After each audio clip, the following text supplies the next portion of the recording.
salut à tous, salut Fred Guada, salut Papette, salut JLM Mom 1338 Versev, salut à tous, bienvenue sur ce petit live et bienvenue à vous si vous regardez ce replay sur YouTube. Amigo mio, te veo triomfante, Mother.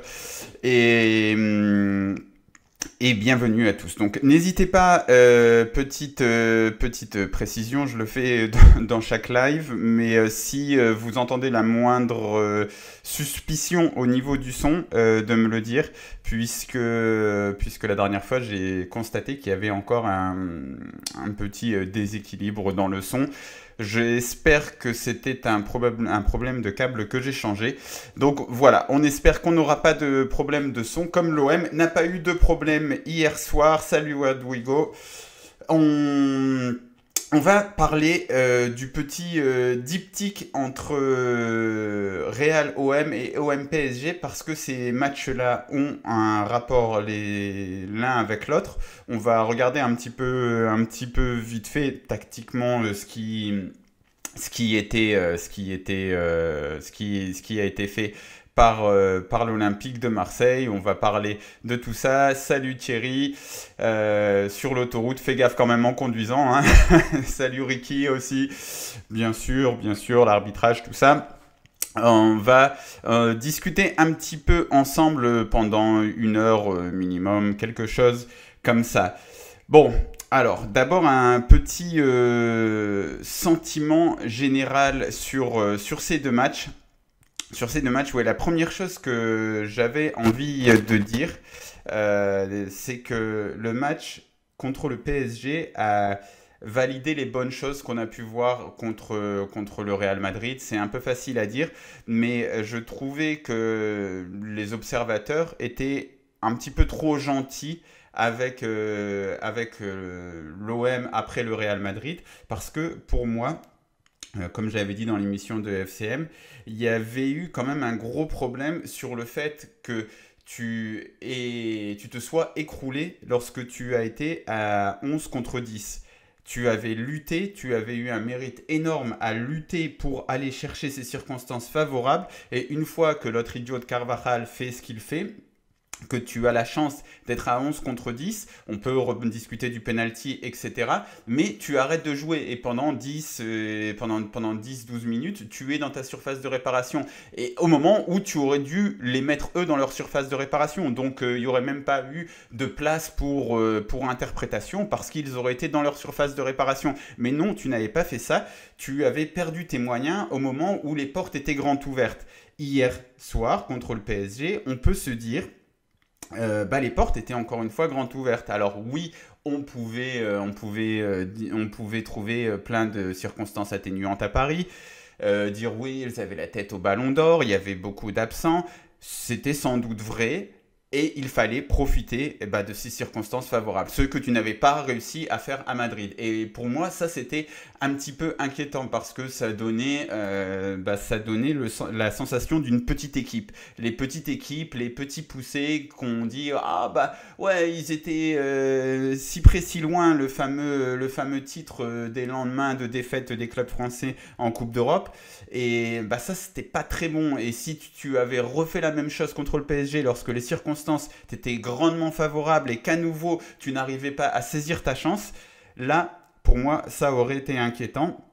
Et l'Olympique de Marseille a cette fois-ci su saisir sa chance et a su se comporter en équipe responsable, peut-être pas encore en grande équipe, mais en tout cas en équipe qui assume son statut. Hier soir, l'Olympique de Marseille avait une chance de faire un truc, les circonstances lui étaient favorables, comme les circonstances lui étaient favorables à la 70e minute lorsque le Real Madrid était à 10 contre 11 Marseillais. Ils n'avaient pas su saisir leur chance. Hier soir, ils ont su saisir leur chance. Et c'est un grand changement. Et pour moi, c'est déjà le premier lien entre le match contre le Real et le match contre le PSG. L'Olympique de Marseille s'est peut-être servi de cette expérience, de ce manque de personnalité qu'ils ont eu à Madrid pour aller chercher quelque chose à 11 contre 10. Et cette fois-ci, oui, le PSG, il manquait Dembélé, Doué, Neves, etc.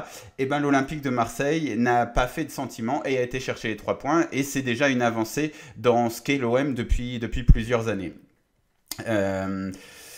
peux-tu partager les émissions auxquelles tu participes sur Twitter? Ouais, j'essaye vraiment, Twitter, j'essaye vraiment d'y être, de plus du tout y être. J'ai retrouvé mes identifiants pour partager les trucs que j'avais fait sur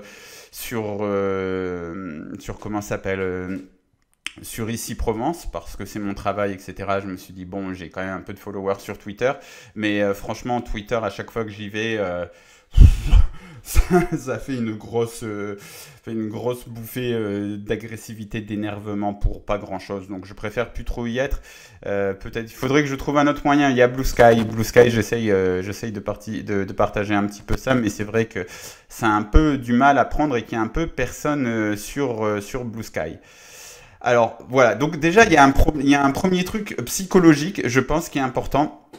Et j'ai été content de voir l'OM être capable de profiter des circonstances favorables qui lui étaient données hier. C'est bien parce que le nombre de fois où l'Olympique de Marseille était face à un PSG qui était ah ils sont beaucoup plus faibles, ah ceci, cela, et ils n'arrivaient pas à profiter de ces circonstances-là. Hier soir, l'Olympique de Marseille l'a fait, donc c'est pas mal. Alors, pour info, il y a toujours des sautes de niveau sonore ici, mais ça vient peut-être de mon casque. Ok, n'hésitez pas à me dire si d'autres personnes ont ce genre de saute de niveau sonore. Ça m'intéresse, je vais voir ça dans tous les cas. J'ai un petit peu peur que mon micro, qui est très vieux, soit en train de rendre l'âme. Donc, ce serait pas une très bonne nouvelle pour mes finances, mais c'est pas grave. On trouvera un moyen de faire autrement maintenant. Il y a des micros un petit peu partout. Bon, c'était Fred Guada qui parlait du coup tactique. Donc, on va aller... Hop, peut-être pas... peut-être que tu peux envoyer des notifications via Twitch et YouTube pour prévenir. Ouais, je peux essayer. J'essaierai peut-être d'utiliser un petit peu plus ça, mais j'ai l'impression que ça servait pas à grand chose leur système de notification. Mais je peux essayer. Pourquoi pas ça? C'est c'est euh, c'est un truc qui peut être utile. Allez, on va aller voir un petit peu whoscored.com, le le site de stats. Donc Marseille-Paris Saint-Germain. Voilà, victoire 1-0, un but qui a été marqué assez tôt. Encore une fois, on revient aussi à ce truc psychologique de tu avais le vent dans le dos parce que le PSG donnait pas vraiment l'impression d'être là. Le stade poussé, bon bah il fallait marquer, il fallait le faire. Je suis pas du genre à dire oui, bah c'est une victoire au rabais, etc. C'est une victoire, point. Et il fallait aller la chercher. Oui, il y a peut-être des circonstances qui vont expliquer ceci, cela, mais il fallait aller la chercher et l'Olympique de Marseille l'a fait et l'a fait d'entrée de jeu. On a vu d'entrée de jeu qu'ils avaient le bon état d'esprit et notamment notre ami Naïef Aguerd. Alors, qu'est-ce que je voulais regarder ici? Oui, je voulais regarder les position maps. Alors, je vais zoomer un petit peu. Hop, on va... Alors, on est comment là? On va décaler un petit peu ça. Si je fais ça... Ah non, je peux pas vraiment... Bon, après, dans tous les cas, ça passe comme ça, je pense. Hein. Alors, l'Olympique de Marseille est à gauche, ici. Donc, la première chose qui s'est détachée de ces deux chocs contre le Real Madrid et le Paris Saint-Germain, c'est le fait d'avoir une base à 3. Alors, bien sûr, il y a Emerson, on va y revenir. Et hier, il y avait même Wea. Mais dans tous les cas, cette base à 3 très solide avec un Balerdi qu'on a retrouvé hier à Madrid, c'était peut-être pas exceptionnel. Pavard qui est un joueur voilà, d'expérience internationale qui fait aussi le taf même quand il souffre comme à Madrid. Et donc hier on avait Naïef Aguerd qui est un super joueur, vraiment excellente surprise. Et en fait ce qu'on constate un petit peu, là je vous ai mis Real Madrid-Marseille. Donc là, contre le Real, on aurait pu se dire, bah non, l'OM a joué à 4. C'est vrai que l'OM a joué dans une défense à 4, on va le voir après. Mais là, les cartes de position, c'est quand les joueurs touchent le ballon. Et en fait, c'est ça, comme toujours, comme toutes les équipes, mais peut-être encore un peu plus avec celle de De Zerbi, il y a une tactique avec le ballon, une tactique sans le ballon. Et avec le ballon, voilà, on repart à 3 derrière. Donc on a cette sécurité à 3 derrière. Et, et cette sécurité, elle commence à bien porter son nom parce que Benjamin Pavard, c'est pas le genre de mec à trop commettre de bévues. Et il a un petit peu solidifié l'ensemble par sa simple présence. Et hier, Naïef Aguerd, je trouve que lui, comment dire, en fait, il a certaines caractéristiques qui sont semblables à Balerdi. Oui, voilà, Naïef Aguerd, lui, il a allégé Balerdi. Voilà. Pavard, il solidifie l'ensemble et Aguerd, il allège Balerdi et Balerdi est un bon joueur lorsqu'il est dans de bonnes conditions. Donc voilà, avec Pavard et Aguerd, Balerdi est dans de bonnes conditions, il peut réaliser de bonnes performances comme hier soir. C'est un petit peu ça, parce que Aguerd, il est très rapide. On a pendant longtemps, la saison dernière, tout reposé sur Balerdi, sur la gestion de la profondeur, parce qu'il n'y avait aucun autre défenseur qui avait de la vitesse. Aguerd a cette vitesse. Moi, vraiment, il y a 2-3 retours au stade où je me suis dit waouh, il est vraiment rapide, quoi. Il donne une impression visuelle de vitesse, le mec, c'est assez dingue. Alors, je m'enflamme peut-être un peu. On sait que les premiers matchs des recrues, il faut voir dans le temps, etc. Mais pour l'instant, c'est une sacrée recrue, Naïef Aguerd. Franchement, un sacré défenseur, le mec, hein. Il est rapide, il est bon de la tête, il est bon techniquement. Il a vraiment le profil pour jouer dans une équipe de De Zerbi. Autant l'année dernière, il y a certains défenseurs, on ne comprenait pas pourquoi ils avaient été recrutés, même s'ils avaient des qualités. Derek Cornelius, on ne peut pas dire du mal de lui sur son passage à l'OM. Ça a été un soldat, ça a été quelqu'un qui a fait tout ce qu'il pouvait. Mais en fait, ses qualités ne collaient pas à un jeu à la De Zerbi. Il n'était pas assez rapide, la technique, c'était pas son point fort numéro 1. Lui, il était plus dans le combat défensif, dans le placement, peut-être plus bas sur le terrain. Là, avec Aguerd, on a recruté un vrai défenseur qui est capable de compléter la défense. Et Pavard, donc, lui, il apporte aussi un petit peu de sérénité, ce qui est un peu bizarre. Mais donc voilà, donc je vous disais, contre le Real, avec le ballon, on avait ce socle à 3 avec le PSG. Avec le ballon, on avait ce socle à 3. Ensuite, on a rajouté contre le PSG. La grande différence entre le Real et le PSG, c'est que au Real, on ne le voit pas vraiment sur ces cartes de position. On a joué sans ballon avec une défense à 4, ce qui était très surprenant. Et vraiment, j'étais à Madrid et je regardais le match et je me disais, mais ouais, c'est incroyable quand on va laisser des espaces de l'autre côté. C'est quelque chose qui avait dû être travaillé. Mais dans tous les cas, Emerson était vraiment joué comme un latéral gauche lorsqu'on n'avait pas le ballon, alors que contre le PSG, on a joué avec 2 pistons, donc avec Weah ou plutôt avec Emerson et Weah sur les côtés, et ça a super bien fonctionné parce que je pense qu'en même temps, l'Olympique de Marseille est habitué à jouer comme ça avec 2 mecs, avec 2 pistons qui reviennent défendre, qui reviennent pour attaquer. Et hier soir, la victoire de l'Olympique de Marseille, elle doit aussi beaucoup à notre ami Timothy Weah, sur lequel on pouvait avoir des doutes, mais qui les a un petit peu effacés. Il n'y a pas moyen de demander les vrais stats de vitesse des joueurs en conf, nous demande Ricky. Ce serait très intéressant d'avoir ces stats-là.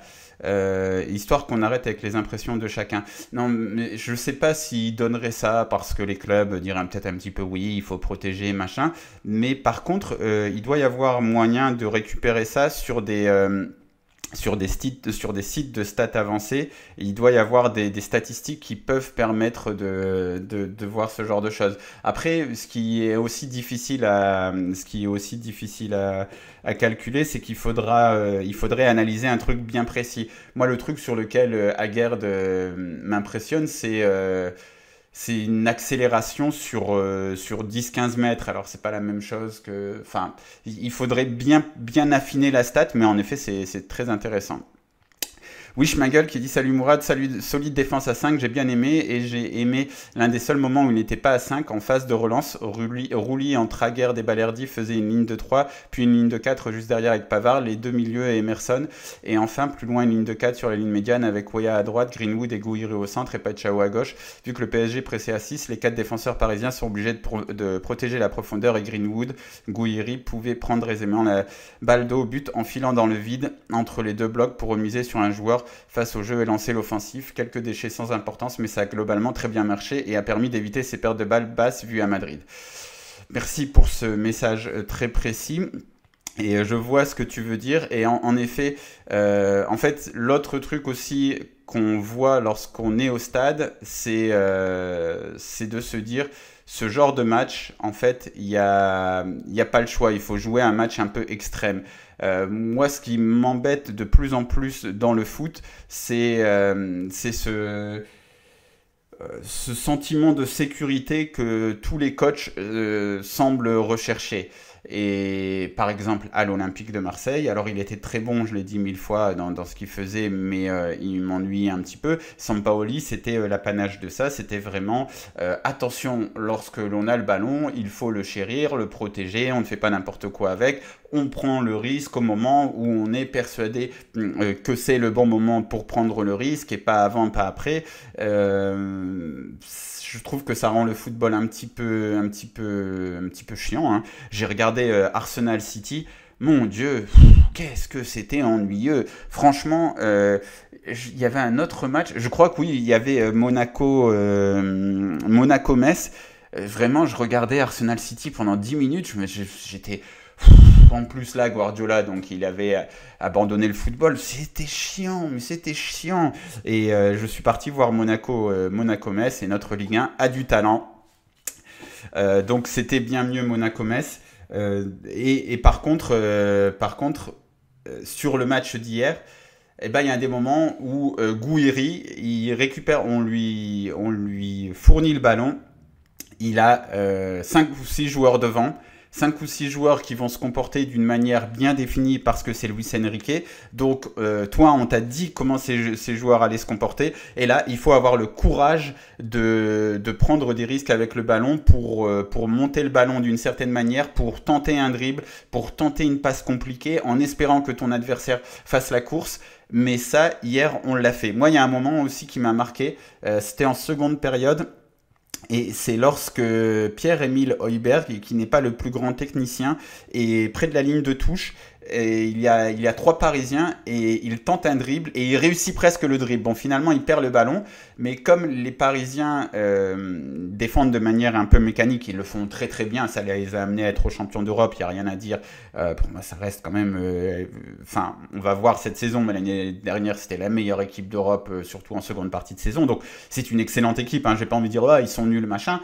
Mais justement, le fait que, en fait, Højbjerg tente de mettre un petit peu d'anarchie, parce que je ne pense pas que Vitinha il soit dit oui, Pierre-Emile Højbjerg il va tenter des dribbles à 3 contre 1, je pense pas qu'il se soit dit ça. Donc le fait qu'il tente ce genre de choses, c'est kiffant, quoi. C'est le football. Souvent on se plaint que le football soit devenu trop mécanique, et ben là tu as pris des risques pour faire en sorte que le football devienne un peu moins mécanique, et Gouiri a aussi très bien fait ça, ça frappe sur la barre notamment, et on a vu que des bribes, mais Paechao, il a un gros moteur, enfin il a lui aussi une accélération assez fulgurante, et lui aussi pouvait prendre par moments ce genre de risque d'accélération de dribble, et ça peut être intéressant. Sampaoli, c'était surtout, j'ai une compo et quels que soient les aléas du match, je vais rester là-dessus parce que je sais pas lire le match. Bah, je suis pas d'accord avec toi là-dessus, Moser, parce que vraiment, en fait, Sampaoli, à des moments, il disait aïe aïe aïe, oh non, ok, aïe, dos puntos, adelante. Et ça y est, il y a deux attaquants, je vais tout changer. Il y avait un truc où et en plus, je dis du mal, et là, c'est pas bien. Il était encore plutôt bon à l'OM dans ce qu'il faisait. Il le faisait très très bien, mais c'était la lecture permanente du football. C'était la lecture permanente du football de manière à ce que tu ne perdes surtout pas le ballon. Ouais, les conférences de presse où il disait ah oui non on a pris trop de transition alors que tu viens de gagner 5-2, que tu t'es éclaté. Sampaoli, Sampaoli. Sampaoli. Bon, allons voir notre. Alors, est-ce que là, je vais pas déjà un petit peu. Je vais faire un peu les réglages en direct, hein, donc ça va donner un truc un petit peu. Bon, c'est pas mal comme ça, c'est pas mal, je trouve. C'est pas mal. Alors, j'ai fait un petit peu quelques captures. Donc là, on est en tout début de match et contre le PSG. Donc ça permet, si tu veux bien dégager, merci. Ah oui, mais si je fais ça, j'ai plus le stylo. Ah, ok, on va reprendre mon petit stylo. Hop, hop, ça me paraît pas mal. Donc, nous sommes en tout début de match. En tout début de match et... Ah encore que non, je dis en tout début de match. Nous sommes à la 17e minute. Bon, ça reste le début de match. Et on voit clairement contre le Paris Saint-Germain, donc voilà, là, Weah, Pavard, Balerdi, Aguerd et Emerson. On voit la ligne de 5 très très claire. Là, on voit même, il y a un truc qui a été aussi assez intéressant. Il est peut-être un peu trop gros là, mon stylo. On va le mettre un petit peu moins parce que ça fait des gros pâtés. Voilà. Hop. Voilà, donc on voit la ligne de 5 ici, la ligne de 5 défenseurs. Ce qui est un petit peu spécial, on voit aussi que ça se parle beaucoup parce que là, ce qu'on peut aussi relever entre Madrid et Paris, ça a été une grande implication tactique de tous les joueurs pour bien tenir leur rôle. Donc, Gouiri qui montre à Hojbjerg, tu devrais être redescendu. Qu'est-ce que tu fais là? Parce que là, c'est qui a le ballon ici? C'est Kvaratskhelia qui est redescendu. Il lui dit, tu devrais être là. Qu'est-ce que tu fais là? Il y avait vraiment une volonté aussi de défendre bas, quitte à laisser les défenseurs parisiens avec le ballon un peu plus haut. Donc voilà la ligne de 2 ici, mais comme Hojbjerg allait souvent chasser Fabien Ruiz ou Vitinha, eh ben, il était plus haut. Et ici, les deux ailiers qui redescendaient aussi pour défendre l'intérieur du jeu. Et après, on voyait donc Gouiri tout seul. En tout cas, la défense de 5 sans ballon, c'était très très clair et ça a très bien fonctionné. Tout. Là, qu'est-ce que je voulais montrer avec cette... Bon, on va passer tout de suite ici. Là, on passe au match de Madrid. Je regarde un petit peu si c'est toujours... ouais, voilà. On passe au match de Madrid. Donc, nous sommes aussi en début de match, première minute même ici. Et on voit clairement la défense à 4 marseillaise. Donc, il y a vraiment eu une volonté sans ballon de jouer à 4 contre Madrid, alors que sans ballon, on avait une volonté de jouer à 5 contre Paris.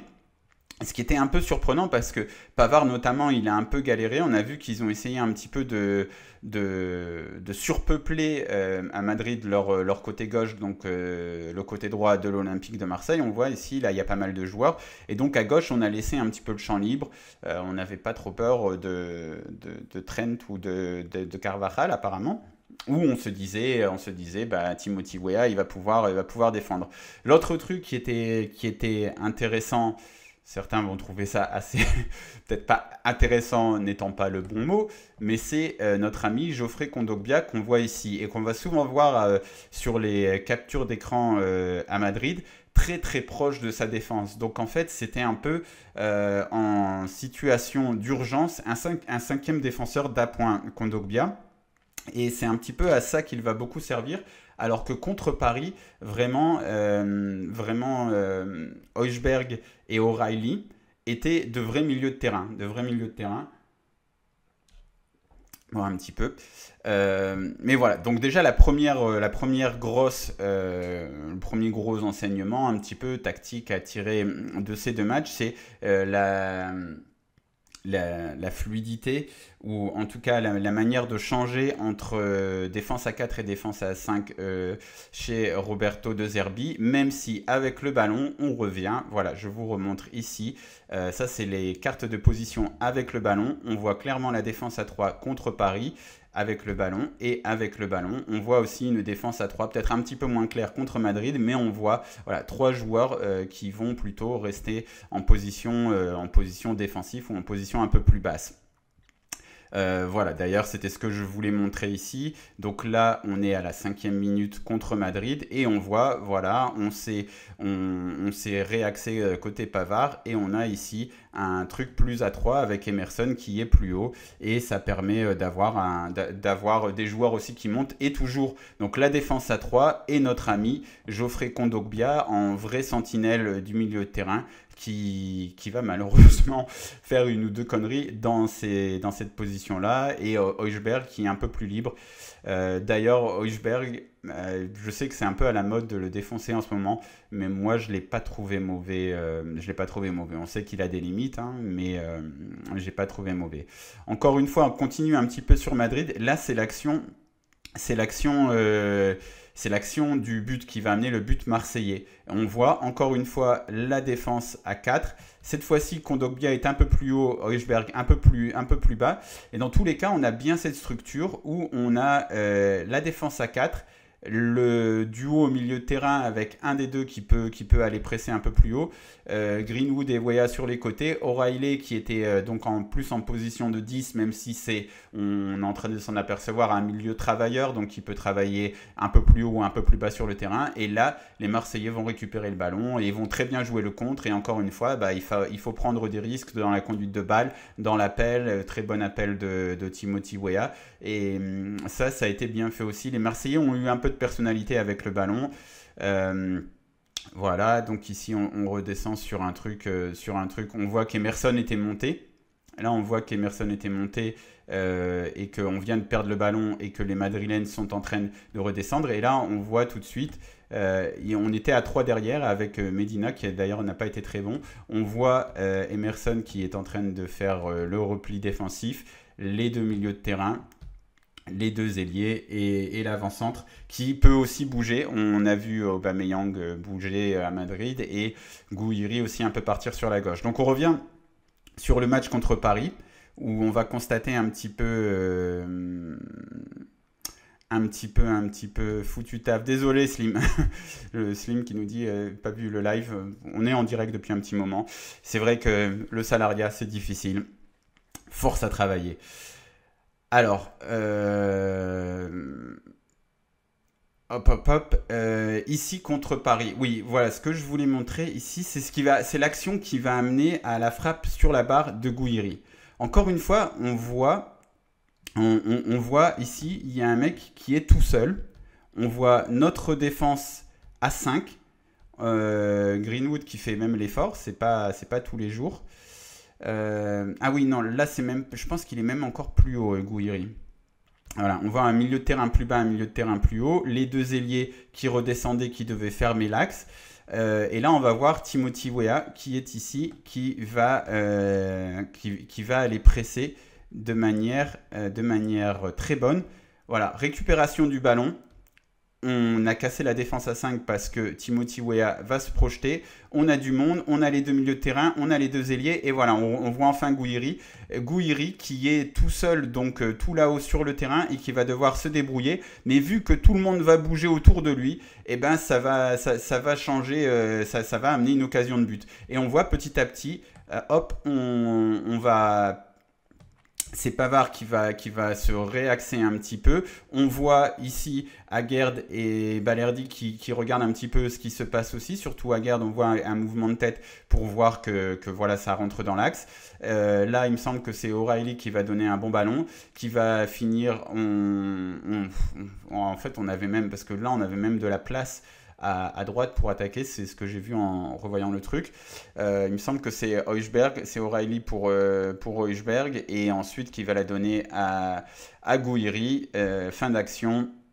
Voilà, tout le monde a bougé, il y a du monde, on a mobilisé les défenseurs adverses. Même si on était à 5 au départ, on est à 1, 2, 3, 4, 5, 6 à attaquer au final. Et au final, il y a plein de solutions et Gouiri a de la personnalité. Il décide de frapper, très belle frappe, ça finit sur la barre. Si ça fait but, voilà, c'est magnifique. Mais on voit ce truc, donc même si on débute à 5 ou à 4, en fait, le moment où on va récupérer le ballon, on va repasser à 3. Et souvent, avec un milieu de terrain qui va rester un peu plus bas pour prêter main forte à la défense et un milieu de terrain qui va monter. C'est un petit peu quelque chose qu'on a vu de manière régulière. Et en plus de ça, il faut s'adapter aux recrues. Et comme on l'a dit au début, avec Pavard et Aguerd, tu t'es offert un petit peu de sérénité avec Pavard. Et avec Aguerd, tu as permis d'alléger ton défenseur principal, ton capitaine Balerdi, puisqu'il a des capacités un peu similaires.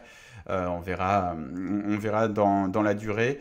Alors là, c'était à Madrid. Là, qu'est-ce que je voulais... ouais, non, je ne sais pas ce que je voulais montrer ici, mais bon, c'était un petit peu... C'était quelques petites captures d'écran que je me suis dit... qu'on allait regarder ça un petit peu ensemble. Donc voilà, ce qui est intéressant, en tout cas, ce qui a à retenir de ces deux matchs, c'est ce truc de la défense à 3, c'est ces trois défenseurs centraux là que tu vas mettre à chaque fois que tu auras le ballon. Ces trois défenseurs centraux qui vont peut-être pas monter autant, même si hier c'est Aguerd qui marque le but. Et ils vont pas avoir exactement les mêmes caractéristiques comme Murillo, même si, encore une fois, Pavard l'a fait à l'Inter de Milan il n'y a pas très longtemps. Mais ça t'offre pas mal de flexibilité. L'autre chose, ce sont les pistons. Les pistons qui vont décider de pas mal de choses, je pense. C'est un peu la variable, la variable d'ajustement ultime, les pistons. Euh, Emerson fait un très bon début de carrière marseillaise, donc c'est à souligner. Il a fait un très bon match à Madrid. Je voyais vraiment Emerson Palmieri entrer comme le joueur, comme le latéral gauche qui rentre dans l'axe, ce que De Zerbi semblait chercher en début de saison. On va voir s'il ne va pas l'être face aux petites équipes. Parce que là, ce qu'il faut se dire aussi, c'est que c'était deux grosses équipes. Donc je pense que le plan de jeu de Zerbi était également conçu pour répondre à des joueurs spéciaux, à des moments où tu vas être beaucoup plus bas. Et les Marseillais ont été beaucoup plus bas sur le milieu de terrain, enfin beaucoup plus bas au niveau de la hauteur de terrain qu'ils ne le sont normalement. On sait aussi que tu vas jouer 70 à 80% des matchs avec des équipes qui vont plutôt t'attendre, ou toi tu vas aller dans le camp adverse. Donc je pense que quand tu vas aller dans le camp adverse, eh ben, à ce moment-là, tu vas retrouver des positions un peu différentes. Tu vas demander peut-être à ton piston gauche de plus rentrer dans l'axe, à ton piston droit de plus rentrer dans l'axe. Peut-être que tu vas repasser à 4 aussi et tu diras à ton piston gauche de rentrer dans l'axe, à ton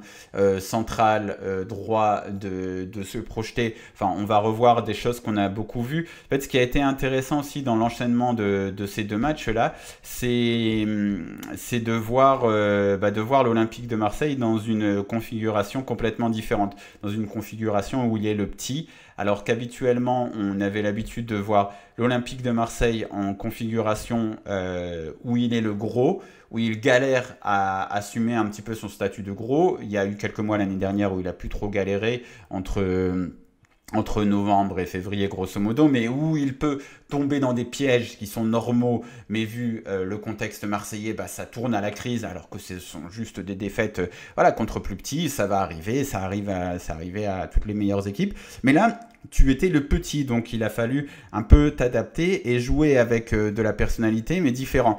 Un autre truc qui m'a pas mal marqué sur le match d'hier, d'ailleurs j'en ai fait ma stat de la mi-temps sur Ici Provence, donc où je m'occupe des réseaux sociaux pendant les matchs. Donc n'hésitez pas à vous abonner à l'Insta d'Ici Provence, notamment où je fais des stories, etc.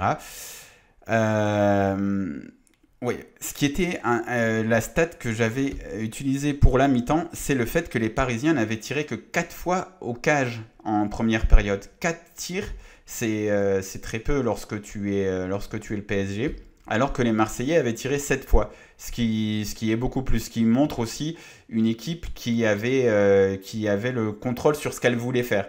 C'est-à-dire que tu avais abandonné le ballon. En première période, 35% de possession de balle, 65% de possession de balle. On en revient encore une fois à cette idée de foot ennuyeux où tout le monde veut avoir le ballon. Là, tu as abandonné, tu t'es dit, bon, le ballon, ça va être trop dur de l'avoir. C'est pas grave en fait. Si tu l'as que 35% du temps, mais que les 35% du temps, tu te projettes rapidement, tu contres de manière efficace, tu demandes à tes joueurs de faire des projections de dingue comme Emerson et Weah l'ont fait hier, et avant ça, ils pressaient comme des malades. Très bien, très bien. Tu n'es pas obligé de jouer que d'une manière. Tu peux dire on va descendre, on défend bien quand on récupère le ballon. Par contre, là, on prend des risques. Et moi, ça me va bien comme football, mais je comprends aussi que tu ne puisses pas le faire contre Lorient ou contre Auxerre. Si tu fais ça contre Lorient ou contre Auxerre, le Vélodrome va siffler. Les Lorientais, pour les inviter à venir dans ta moitié de terrain, c'est compliqué parce que c'est eux qui veulent faire ce que toi tu as fait contre le PSG.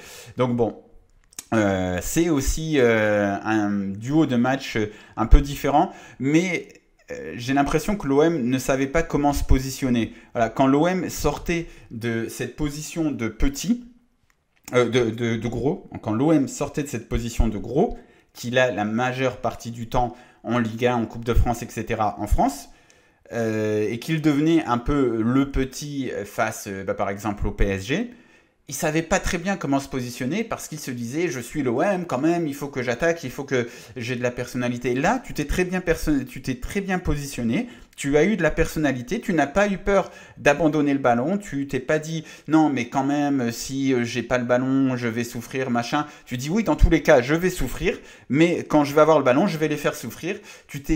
Ça paraît bateau hein, ce que je dis, mais tu t'es bien positionné. Voilà, en fait, c'est le boulot des analystes foot, ça devrait être ça, en fait, simplement de juger du parti pris des entraîneurs, en sachant qu'ils peuvent se tromper, en sachant que personne n'est parfait, en sachant que si tu te trompes pratiquement jamais, tu es l'un des meilleurs entraîneurs du monde et que même le meilleur entraîneur du monde, selon tout le monde, et même moi, je suis assez d'accord pour le dire, qui est Luis Enrique hier, eh ben, il s'est un peu trompé sur la manière d'aborder ce match-là et qui s'est fait battre par le parti pris de l'autre. Bref.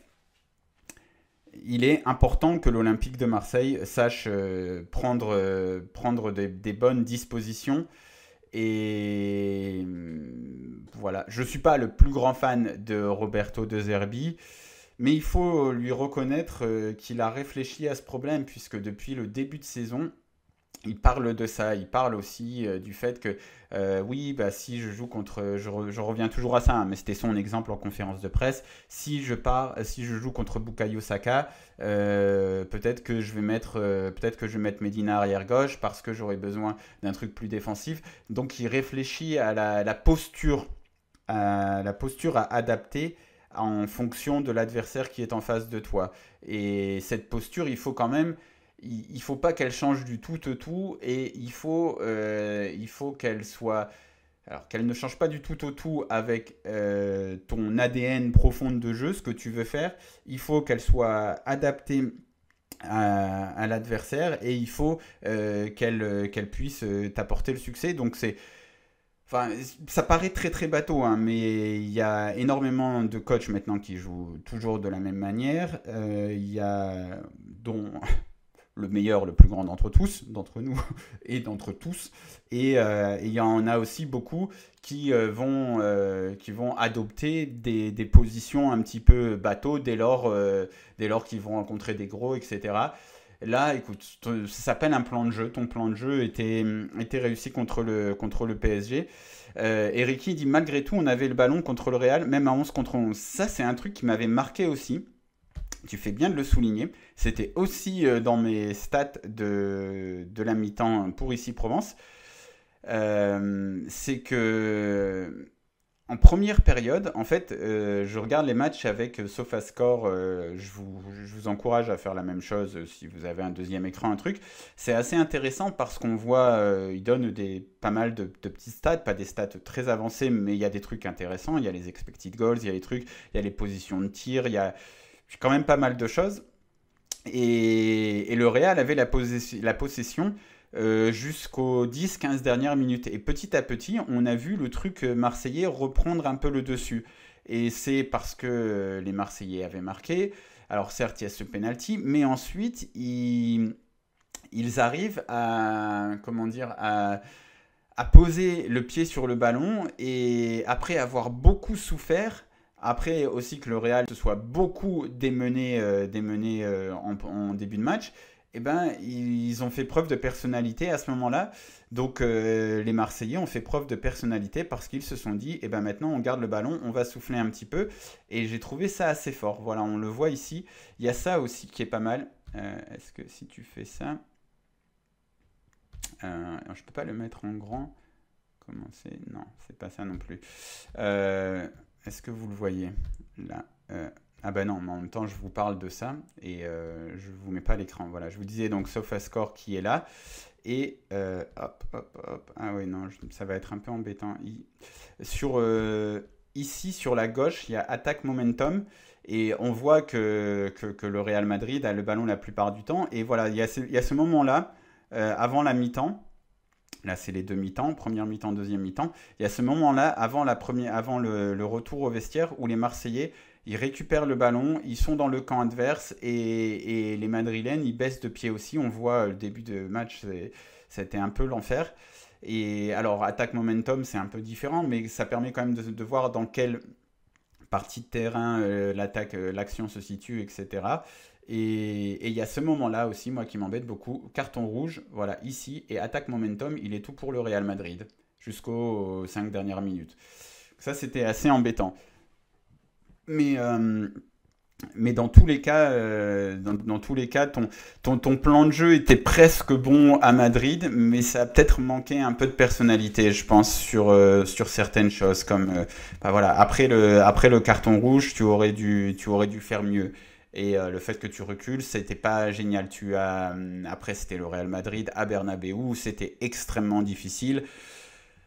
Mais il y avait tellement de place. En fait, tu as tellement lutté pour t'offrir ce scénario à l'exploit. Et une fois que tu t'es offert ce scénario à l'exploit, eh ben, tu ne l'as pas saisi. Et c'est dommage. Et là, contre Paris, tu l'as bien mieux fait. Et il faut le souligner, même si on voit que le momentum de l'attaque en seconde période, c'est pratiquement entièrement parisien.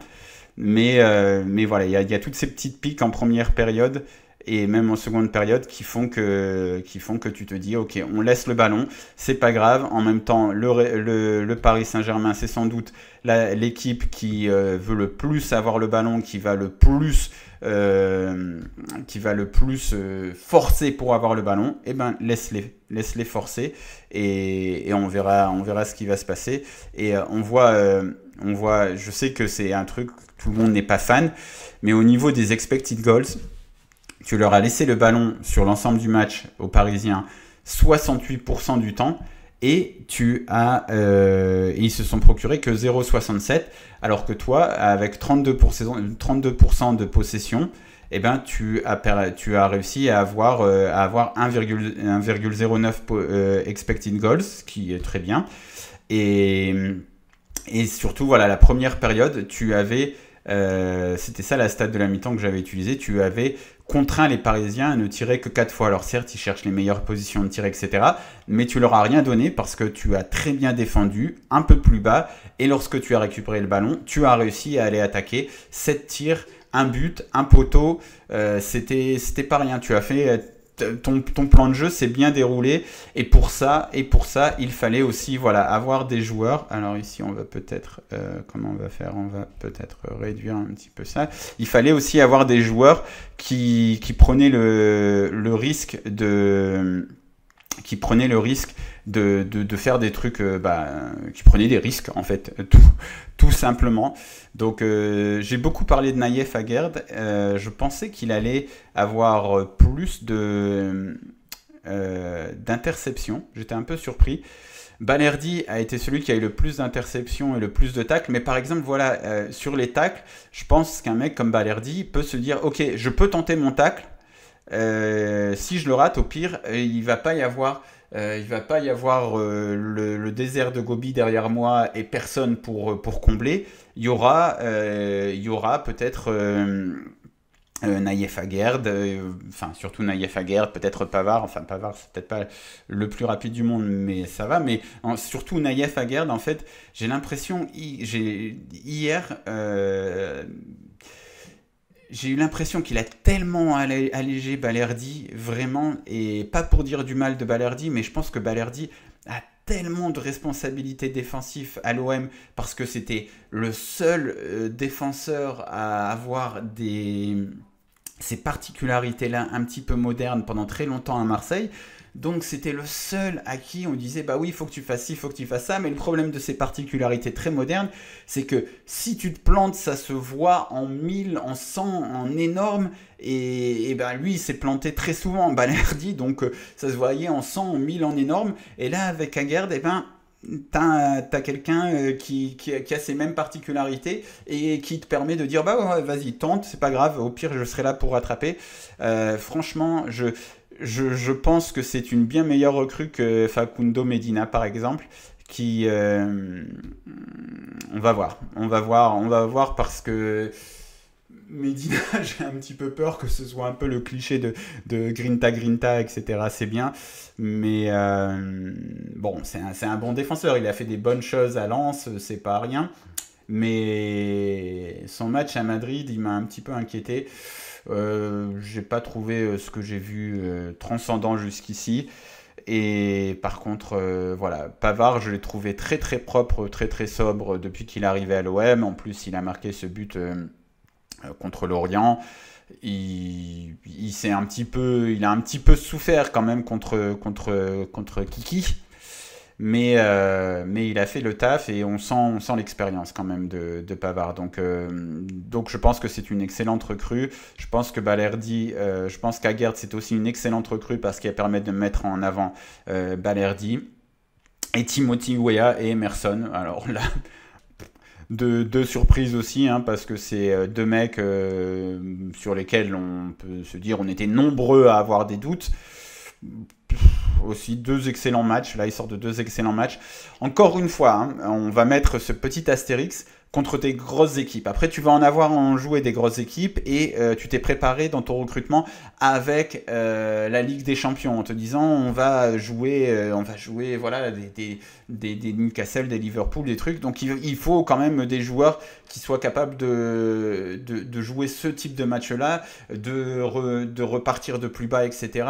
Et on va aussi jouer des matchs contre Auxerre, contre Lorient, contre des équipes plus modestes qui, elles, vont attendre plus haut sur le terrain. Donc à ce moment-là, il faudra peut-être d'autres types de joueurs. Ce qu'on peut dire, c'est quand même que l'effectif de l'OM est riche.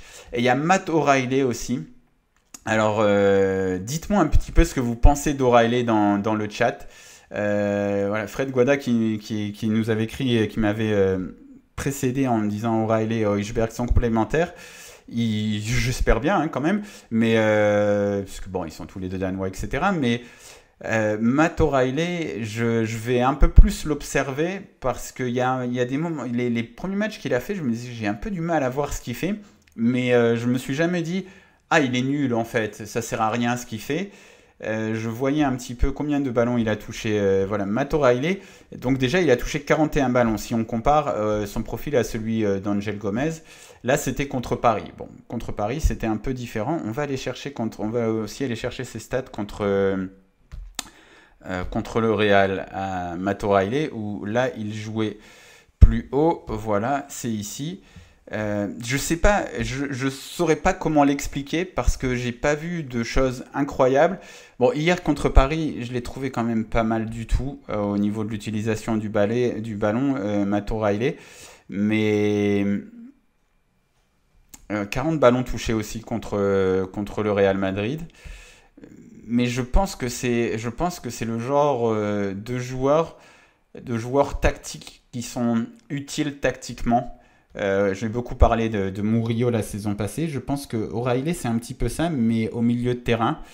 Je vais essayer de regarder un petit peu plus en détail parce que je ne sais pas comment l'expliquer. J'ai un bon ressenti, mais je ne saurais pas mettre de faits ou d'actions de jeu vraiment bien en avant. Je vais vous lire un petit peu qu'est-ce que vous me dites. Poum, poum, poum,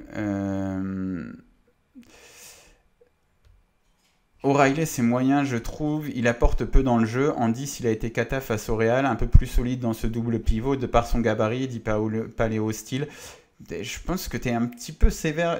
En fait, je pense que c'est vraiment le genre de joueur tu sais, qui sert à monopoliser des défenseurs, à faire des petites passes simples, à mettre un petit peu d'huile mais plus haut sur le terrain, qui va un petit peu limite se sacrifier. Là, hier quand même, il est souvent au départ de bonnes actions avec des passes assez simples et limite, il donnait le ballon à Højbjerg plus haut. O'Reilly a beaucoup couru contre le Real, il court beaucoup aussi, voilà, comme le dit Fred Guada, oui, c'est ce que tu disais, je pense, un peu plus haut. J'ai peur de trigger Moser qui va me dire oui ben Sanson aussi il courait beaucoup à l'OM. O'Reilly c'est sûr qu'on va voir contre les équipes plus regroupées parce que là ça court énormément mais c'est dur à cerner. J'ai exactement la même sensation que toi Slim. Slim 0, donc on va regarder ça plus en détail. Il lui manque encore le brin de folie dont tu parlais avant, sinon joueur d'équipe par excellence. Ouais, il y a un peu de ça. Ils accordent le but à Haggard finalement. Et pourquoi ils voulaient l'accorder à qui je pense que il est mieux dans le cœur du jeu. Il récupère beaucoup et surtout joue en une touche très rapidement, donc tactiquement très utile. Dit Isco 972. Ouais, je suis assez d'accord. Faudrait vraiment que je vais vraiment revoir les matchs. Riley a un petit côté Lucho Gonzalez, je trouve, avec un jeu à une touche de balle. Dit Patou 614. Ouais, en fait, je pense qu'on est un peu tous dans le même flou avec ce joueur. On sait pas exactement ce que c'est. On n'a pas vraiment on n'a pas d'avis définitif. On n'a pas de truc négatif à lui reprocher mais on ne comprend pas encore son importance dans les performances. Je vais aller voir un petit truc aussi dont je vous parle. Parce qu'en plus, il ne touche pas énormément de ballons non plus. C'est une quarantaine de ballons par match. On va aller voir Ligue 1 Stats. Vous savez, c'est le truc que je vous avais montré la dernière fois. Hop, hop, hop. Ouais, voilà, par exemple, Fred Guada qui dit sur le but d'Aguerd, il fait la passe à Mason Greenwood. Oui, c'est lui il est beaucoup dans le relais, je trouve. O'Reilly, désolé, j'ai pas fait exprès. Mais ouais, il y a un peu ce truc d'être d'être un rouage dans une machine et ah mince, comment faire? C'est pire en fait. Ah ouais, non, en fait, quand tu Ah ouais. En fait, quand tu réduis la taille, tu augmentes la taille du machin. Est-ce que vous voyez un petit peu? Donc, je vous avais parlé de ce compte Twitter qui s'appelle, ce compte Twitter, ce compte Blue Sky, qui s'appelle Ligue 1 Stat. C'est pas mal. Et après chaque match, ils font ce genre de petite infographie.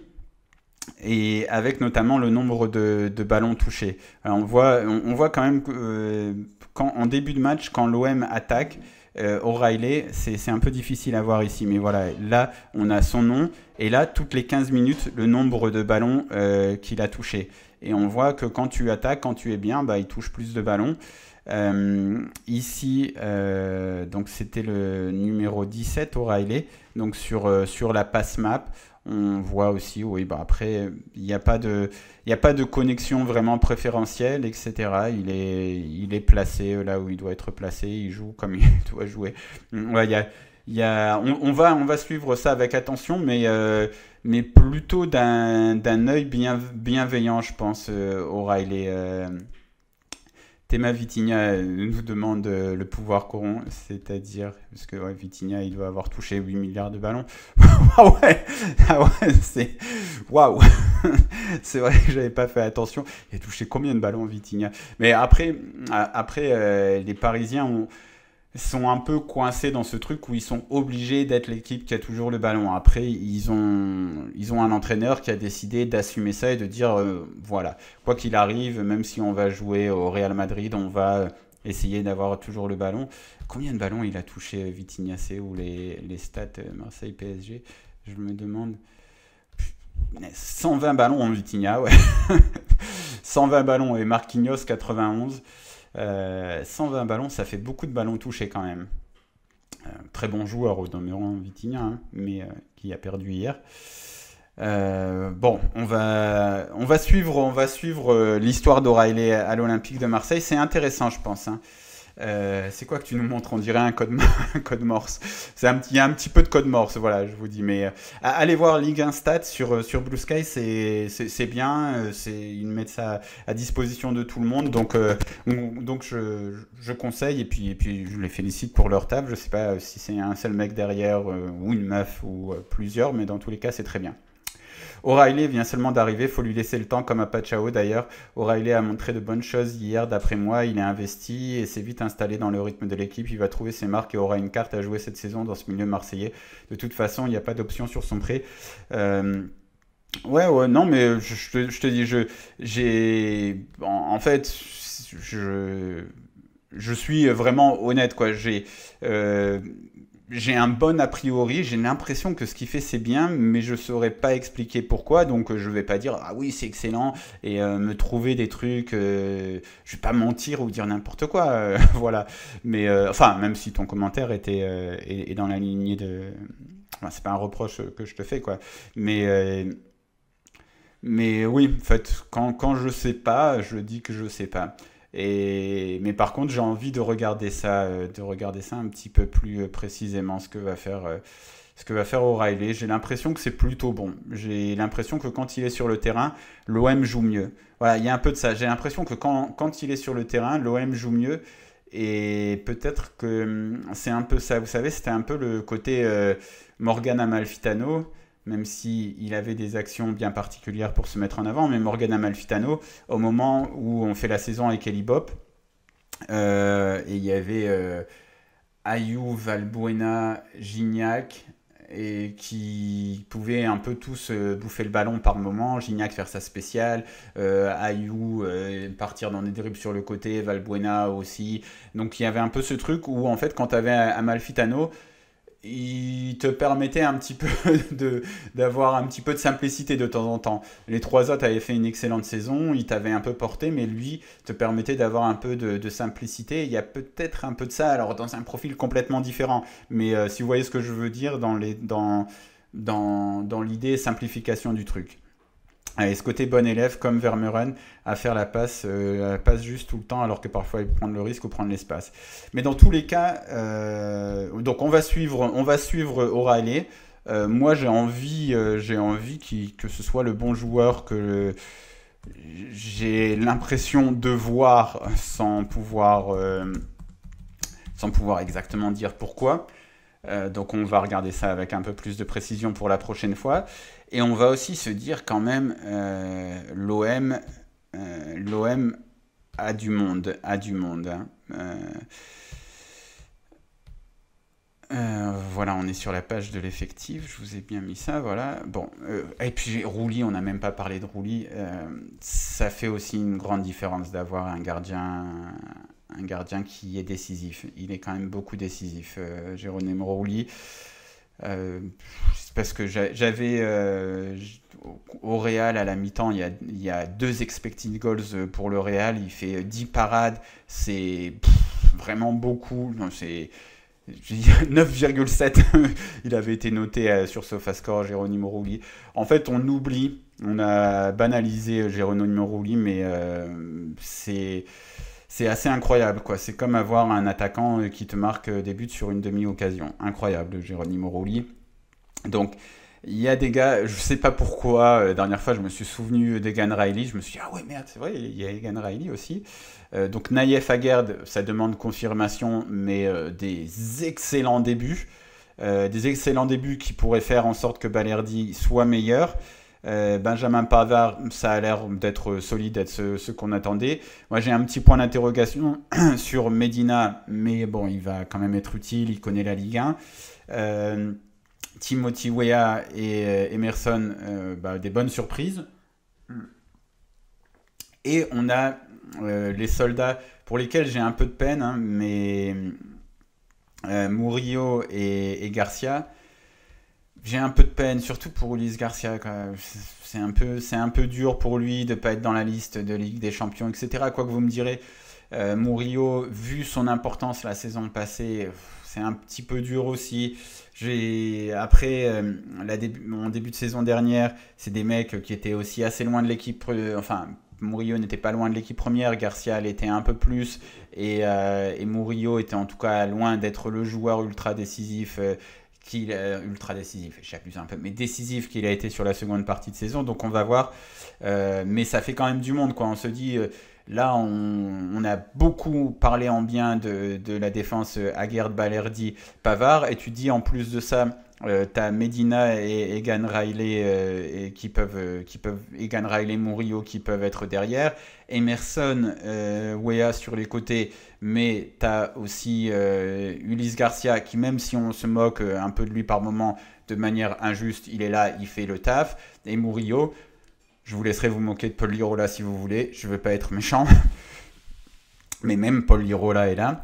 Donc il y a quand même... il faut que j'arrête les blagues. Mais Paul Lirola est là. Les Marseillais, normalement, ça leur fait penser à un slogan politique. Au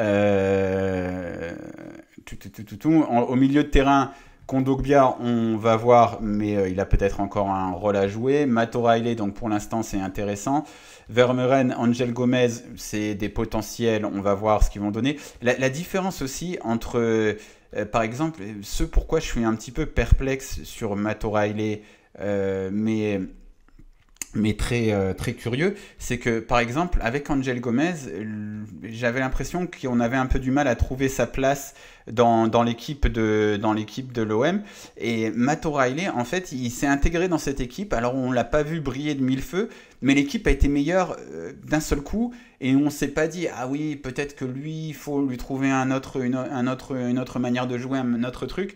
En fait, la différence entre Angel Gomez et Matt O'Reilly, elle dit tout sur les profils de ces joueurs. Angel Gomez, on sait exactement ce qu'il est et il faut lui trouver une place. Matt O'Reilly, on sait peut-être un peu moins ce qu'il est, mais il se trouve une place tout seul. C'est un petit peu le truc. Donc on va suivre, mais Angel Gomez, un joueur que j'aime beaucoup, donc j'ai envie de le voir réussir à l'OM, donc on va espérer qu'il réussisse. Arthur Vermeuren, c'est un joueur qu'on connaît pas, mais qui est très hypé. On va voir. Après, je vais pas vous mentir, j'ai l'impression qu'il a vraiment le profil pour être ce joueur qu'on vend en 20 millions l'an prochain au Genoa. Højbjerg, qui est très critiqué, c'est un peu le nouveau Valentin Rongier, j'ai l'impression. Vu que Valentin Rongier est parti, bon, allez, Højbjerg, c'est pour toi. Il a des limites évidentes, Højbjerg, mais ça reste un joueur qui a des références au plus haut niveau et qui est dans l'état d'esprit au rendez-vous et qui qui a pas peur. C'est un peu comme Balerdi, c'est des mecs, ils vont tenter des trucs. S'ils se foirent, qui sont ridicules aux yeux du monde, ils vont pas avoir peur de le faire. Et c'est une qualité. Je pense que ça s'appelle avoir de la personnalité. Après, voilà, il a des limites. Bilal Nadir, c'est aussi le joueur qu'on a envie de voir grandir et qui fait un très bon début de saison. Encore une très bonne entrée. Il est aussi très utile. Daryl Bakola et Selami, j'aimerais beaucoup le revoir, mais après je pense que ça ne dépend que de lui, mais c'est vraiment l'un des joueurs que j'avais préféré dans l'épopée en Gambardella. Il avait été absent en plus pendant un moment, etc. Mais quand il était sur le terrain, son match en Gambardella contre le PSG, je m'étais dit excellent, vraiment un excellent joueur qui pouvait tout faire. J'espère qu'il va percer. En attaque, on a même encore Neil Maupay, Igor Paixão, on va voir. Il y a un truc comment dire, qui rend un petit peu optimiste sur Paixão, c'est qu'il a un démarrage. Waouh, il a vraiment, il a vraiment un gros moteur. Enfin, il a un moteur où, wow, quand il démarre quoi. Mais il faut qu'il s'adapte. On a beaucoup plus de vitesse que l'an dernier en fait parce que Aubameyang est revenu. Aubameyang, euh, c'est un joueur qui m'a conquis. Et si vous suivez cette chaîne, vous savez que c'est un mec auquel j'ai reproché beaucoup de choses. Et je pense qu'on a perdu beaucoup quand il a dû se remettre en forme lorsqu'il arrive à l'OM. Mais depuis qu'il s'est remis en forme, franchement, il est rapide, il est pas clinique sur les 2 derniers matchs, mais généralement, il a quand même des gestes de grande classe, donc très bon joueur. Voilà, il y a même Amine Gouiri a fait un très bon match hier aussi, il faut le souligner, aussi très intelligent dans ce qu'il a fait. Neil Maupay, il y a encore Neil Maupay dans l'effectif, il y a encore Ahmed Traoré qui est blessé. Kélian Abdallah, je pense que ça va être un peu dur pour lui cette saison, mais Robinho Vaz est encore entré. En fait, il y a quand même. Et puis Greenwood a quand même un talent qui est indéniable. Hein. Il y a quand même beaucoup de monde, il y a quand même beaucoup, beaucoup, beaucoup de monde dans cet effectif. Et je pense qu'il y a beaucoup de. Comment dire de variables et de possibilités de changer le jeu pour Roberto De Zerbi. Donc, ça va être intéressant à suivre. Voilà. Pour les prochains matchs, je vous dis, mon focus ce sera un petit peu sur O'Reilly s'il joue, parce que ça ne m'étonnerait pas qu'il retrouve un peu le banc de touche. Ça ne m'étonnerait pas, par exemple, qu'on revoie du Angel Gomez contre Strasbourg, du Facundo Medina, que ça tourne un petit peu du Murillo. Ça m'étonnerait pas qu'on voit ça, sur les prochains matchs, voire même du Kondogbia. J'espère pas. Mais si O'Reilly joue, dans tous les cas, il faudra bien se concentrer sur ce qu'il fait. Je pense que c'est un joueur intéressant. Et il y a beaucoup de monde. Il y avait un gros risque cette semaine quand même, parce que si tu perds même 2 fois en jouant bien, en disant oui, ben, on n'était pas loin. Je pense que ça peut porter un peu préjudice à l'élan de ta saison dans le vestiaire où tu dis bah, on n'y arrive jamais. Là, ça va faire du bien psychologiquement aux supporters, c'est évident. Hier, j'étais sur le boulevard Michelet au coup de sifflet final. C'était un truc assez incroyable. Les images sont sur Ici Provence. Ensuite, il y a notre collègue Marilyn qui était sur le Vieux-Port qui nous envoyait aussi des images incroyables. Bon, c'était incroyable. Donc c'est sûr que ça va faire du bien à l'élan général des supporters qui vont avoir envie de supporter un peu plus cette équipe encore, mais ça va faire du bien aussi au vestiaire, je pense, de se dire bah, on est capable de battre le PSG. C'était pas qu'un truc de petit poussé, notre bon match face au Real. On peut avoir des regrets parce qu'on était capable d'aller chercher un résultat au Real. Je pense que ça va faire du bien, et s'ils n'oublient pas qu'ils sont capables de battre des équipes comme Lorient, comme le PFC, eh ben, ça peut donner quelque chose d'assez intéressant. C'est quelque chose vraiment de d'excitant à suivre. En fait, il y a quelque chose à suivre cette saison. Il me semble que le voyage à Rome est quand même toujours d'actualité. Hein. Aux dernières nouvelles, ce que j'avais lu, il me semble qu'ils partent là ce matin. Donc on va voir. Il y a beaucoup de monde annulé. Ah ouais, il me semblait qu'il avait été parce qu'il avait été repoussé, mais bon après c'est pas très grave. Ils auront d'autres occasions de le faire. Ah oui, non, ok, oui, oui, c'était, je sais pas pourquoi j'avais cru, voilà, j'avais lu un article de l'équipe, l'OM partira quand même à Rome mardi pour un retiro. Oui, il me semble enfin bon, bref, on regardera ça, mais il me semble qu'il était quand même là. Euh, Conditions météo pas suffisantes pour un départ ce matin. Ah, c'est aux dernières nouvelles, donc il vient d'être annulé. Ok. Bon, j'ai pas suivi. Je vous avoue que je dormais vu que je suis parti encore me coucher très tard. Oui, à 21 h, il y a 21 heures, machin. Ah oui, le retire. Ouais, il semble que les dernières nouvelles, c'était ça. Ouais. La météo bouleverse encore les plans de l'OM. Le club annule l'annulation. Attends, ils n'ont pas envoyé de. C'est bizarre, ils envoient des communiqués pour tout. Je pensais qu'ils auraient envoyé un communiqué. Bon, bref, c'est pas très important. Euh, on va se laisser là. Je vous dis à très bientôt. Voilà, on va pas faire après chaque match les débriefs. On essaiera de faire ça une fois ou deux par match. On va voir aussi comment on va jouer face à des équipes différentes parce que là, on était clairement dans la peau du petit. On a été clairement dans la peau du gros lorsqu'on a joué des équipes comme Lorient ou le PFC. Comment ça va se passer quand on va jouer des équipes un peu intermédiaires? Parce que Strasbourg et l'Ajax, c'est des équipes un peu intermédiaires. Le son qui s'est amélioré tout d'un coup, merde. Merde, merde, merde. Merci de me le dire, hein, pouvoir courant, mais c'est la même chose sur le dernier live. Je pense que j'ai un vrai problème avec ce micro. Je pense que je vais devoir peut-être faire ça différent. J'ai un casque avec un micro, j'essaierai. T'as bougé légèrement le micro, ça a boosté le volume. Ouais, ok. Merci de me le faire remarquer. Mais je pense que c'est exactement ça. C'est cool en vrai, mais pas pour le, pas pour le replay parce que ça change pas mal de choses.